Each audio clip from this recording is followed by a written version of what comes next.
Hi, I'm Sunil, and in this episode of Systematic Property, we'll look at how most people learn about property investing. Let me tell you a story. When I started my exhibition company, we'd put up booths in a big space and people would come and exhibit. And I would see people during the exhibition. Some of them would have a little bowl of sweets right in front of their stand. And they did that to attract people. Now, I used to wonder, why would they do that? Why do people put sweets in front of their stand or their booth? And I soon realized that everyone did it because everybody else did it.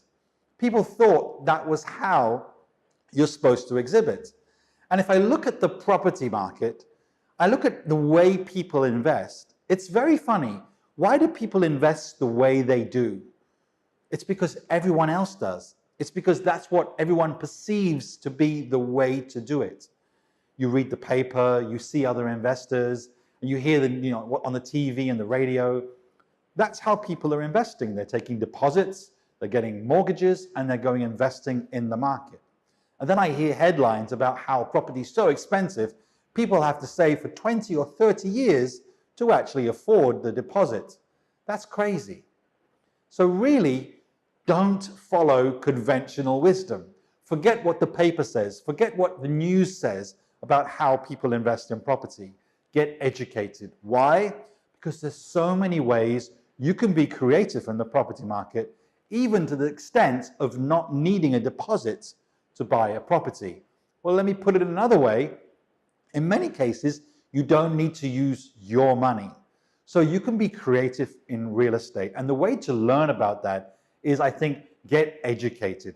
Really find out about how other investors do it. Read books, attend seminars, listen to audio programs, watch video series on training sites, learn.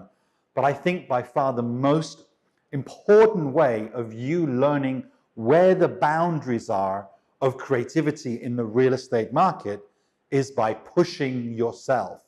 Yes, you can go and talk to the pros and you can go and ask them, what's the best way to do it? And that's not a bad way.